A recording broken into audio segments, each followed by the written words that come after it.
چون این حزب تروریستی است، چون این حزب برای فاشیستی، برای قتل عام مردم رفت، باید وی محاکمه کرده شود.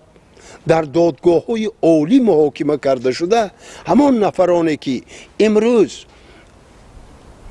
به نزد خواجگان خارجی خود گریخته رفتند، اونا باید مجازات شوند، جزا داده شوند، چون فاشیستان. چه خیلی که سال 1945 بعد از خاتمه جنگ دوم جهان، همان فاشیستانی که از ششک عالم را ویران کردند، مردم بسیار قتل عام کردند، در نیورنبرگ سود کرده شده بودند.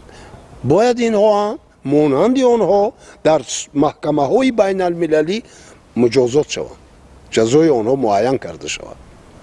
سرمایه گذاران این حزب همه خواجگان خارجی هستند که در بعض دولت هایی که در زیر نقاب دوست عمل میکنند، آنها پناه بردند، مبلغ گذاری میشوند. اما من همچون شهروندی عادی همین کشور گفتنیم اسلام حقیقت است.